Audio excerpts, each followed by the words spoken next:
berapa kali dalam setahun agama Hindu berpuasa? Apakah juga ada hari-hari khusus untuk mewajibkan puasa? Kemudian, apakah Sanatana Dharma sama dengan aliran Osho dan Sadhguru? Kebiasaan berpuasa dimulai atau dibiasakan pada usia berapa dan bagaimana caranya? Ya, seperti itu. Ya, silakan. Terima kasih. Pertama tentang Sanatana Dharma.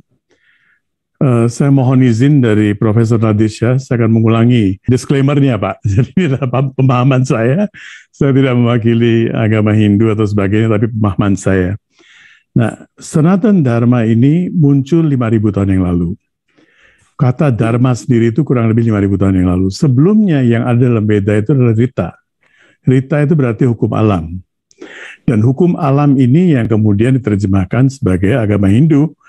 Kalau kita melihat istilah Hindu itu sendiri, awalnya dari Persia, dari khazanah literatur Zarathustra, di mana disebut Haftahendava. Haftahendava berarti negeri di mana ada 7 sungai besar, 7 Sindhu. Itu dari bahasa Sanskrit Sapta Sindhu. Sapta Sindhu menjadi Haftahendava dalam Gatha, dalam Zarathustra. Kemudian justru Hindu itu dipopulerkan oleh seorang sejarawan dari Arab, Fatimi, yang kemudian dikutip berulang kali oleh Al-Biruni. Jadi bagi Al-Biruni, Hindu itu bukan agama, tapi satu wilayah geografis.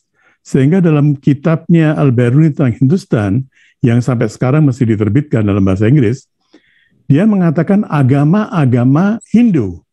Jadi ada beberapa agama, ada Bodh, ada Buddha, ada Jain waktu itu. Di zamannya Al-Biruni sudah berkembang semua agama itu, makanya disebut agama-agama Hindu. Jadi Hindu ini mewakili satu wilayah geografis, bukan kepercayaan tertentu di zaman itu. Tapi sekarang adalah sebuah keniscayaan oleh Departemen Agama, Hindu itu dianggap agama, oke, kita tidak akan mempersoalkan itu. Kalau kita terjemahkan istilah Sanatana Dharma, yang paling cocok itu justru adalah istilah dalam bahasa Sunda, wiwitan. Dari dulunya ada, sejak dulunya ada. Jadi wiwitan itu hampir terjemahan dari kata Sanatana. Nah, kalau kita melihat di situ, setiap orang ada profesinya. Puasa pun menurut profesi. Bhagavad Gita menjelaskan puasa macam apa dan bagaimana, dan kitab-kitab lain juga menjelaskan. Misalnya, sekarang mayoritas yang duduk ada Bante, ada Profesor Nadir Shah, ada saya. Kita ini profesinya apa? Sebagai cendekiawan, pendidik, sebagai pendeta, sebagai pertapa. Ini kalau profesinya, kalau kita lihat, profesi kita itu adalah Brahmana, warna, bukan kasta. Kita tidak ada istilah kasta dalam tradisi Hindu. Yang ada adalah warna profesinya. Jadi apapun latar belakangnya Profesor Nadir Shah misalnya, apapun latar belakangnya Bante sebelumnya, apapun latar belakang saya sebagai keluarga pengusaha atau sebagainya, kalau saya sudah berprofesi seperti ini, kita berada dalam profesi Brahmana. Nah, profesi Brahmana ini dianjurkan jangan makan daging. Puasanya seperti ini. Profesi-profesi lain, Kshatriya yang harus melawan musuh, harus menjadi tentara, menjadi pengabdi, barangkali dia boleh makan daging. Jadi nggak ada satu keharusan, kewajiban bahwa ini berlaku untuk semua profesi, tidak. Nah, di situ mungkin ada banyak sekali kesalahpahaman. Oh, ini nggak boleh, itu nggak boleh, tidak. Berdasarkan profesi kita, pengusaha profesi yang lain lagi. Jadi macam-macam profesi yang kita miliki, 4 profesi besar. Shudra paling besar itu adalah Shudra, orang yang bekerja profesional. Jadi profesional itu semuanya Shudra, dan 90% di antara kita adalah Shudra. Kita bekerja sebagai apa? Sebagai lawyer, sebagai apa? Ini profesi Shudra semuanya. Dan itu bukan rendah atau tinggi, tapi profesi kita memang beda-beda. Nah, berdasarkan itu juga seorang anak sejak usia 5 tahun diajarkan untuk meditasi. Ini dari sudut pandang Sanatana Dharma. Sejak 5 tahun dia diajarkan untuk mengucapkan satu afirmasi, oh cahaya ilahi yang menerangi alam semesta, tolong jernihkanlah intelijensia saya, buddhi saya, sehingga saya bisa melihat mana jalan yang harus saya tempuh dan mana yang harus saya hindari. Disebut Gayatri Mantra. Tapi sebetulnya ini afirmasi dan maknanya tadi. Jadi sejak usia 5 tahun anak ini diajarkan untuk berdoa seperti itu, mengucapkan afirmasi seperti itu, dan kemudian melakukan puasa dan hal-hal lain yang dia butuhkan untuk pengembangan dirinya sejak usia segitu. Kalau di bawah 5 tahun, 6 tahun masih tidak wajib. Tapi setelah itu, kemudian ada pertanyaan tentang berkeliaran. Sebetulnya yang dianjurkan itu moderasi. Kalau seorang pecalang misalnya di Bali, saya sekarang di Bali, di Ubud, seorang pecalang ya pada hari nyepi pun dia harus bekerja.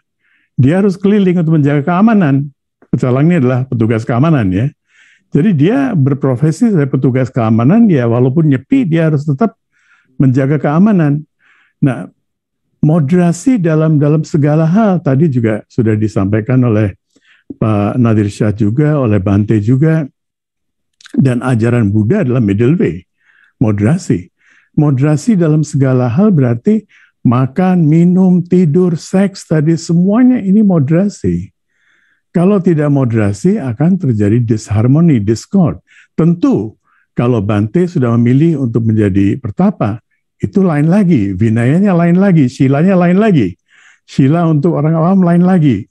Dan ini sudah terjadi sejak ribuan tahun yang lalu bahwa disiplin untuk setiap profesi itu beda-beda. Jadi berkeliaran itu pun karena dalam rangka moderasi ya. Kemudian berapa kali puasa itu pun ada pilihan yang diberikan karena dari sejak awal kita melihat bahwa masyarakat yang ada di lembah Sungai Sindhu itu yang sekarang kebanyakan di Pakistan, Mohenjo-daro, leluhur saya datang dari sana. Kalau kita melihat dari zaman-zaman itu tentang berapa kalinya, kita melihat ada orang-orang yang melihat Tuhan sebagai ayah, Bapa, the Father, the Heavenly Father. Ada yang melihat Tuhan sebagai ibu, Bunda Alam Semesta, Mother Goddess. Ada yang melihat Tuhan sebagai pemelihara, sebagai pencipta. Jadi setiap sifat dalam agama Islam ada Asmaul Husna. Setiap sifat itu di sana digambarkan, diberikan bentuknya. Ada sifat sebagai pencipta, ada sifat sebagai pemelihara, ada sifat sebagai pendaur ulang, dan sebagainya. Nah, berdasarkan itu, ada sempradaya-sempradaya, ada mazhab-mazhab yang mengajarkan, oke, kalau kamu puasanya hari ini, hari itu. Tetapi ada beberapa hal yang lintas mazhab, lintas sempradaya, yaitu misalnya pada saat bulan mati dan bulan purnama. Dan itu sekarang kita bisa buktikan secara medis, pada saat bulan mati dan bulan purnama itu pikiran kita bisa menjadi kacau sekali atau tenang sekali. Karena badan kita terdiri dari 70% air, cairan.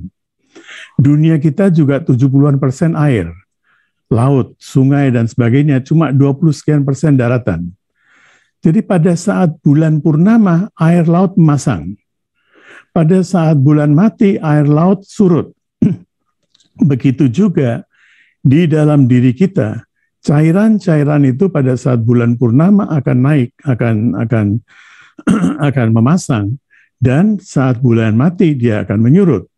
Nah, saat bulan purnama kalau kita makan terlalu banyak, makan durian terus minum bir di atasnya, pasti stroke tuh.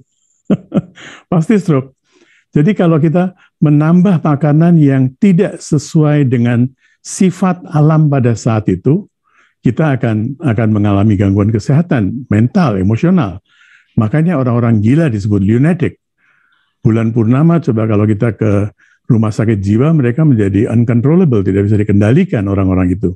Karena cairan mereka sedang naik, diberi makanan lagi. Sebaiknya puasa. Jadi itu 2 hari itu yang saya melihat di semua tradisi itu ada 2 hari itu. Dalam tradisi Chinese juga ada, Buddha juga ada, barangkali di Konghucu juga ada, tanggal 1 dan tanggal 15 kalau nggak salah ya, tanggal 1 bulan purnama dan sebagainya, sesuai dengan penanggalan.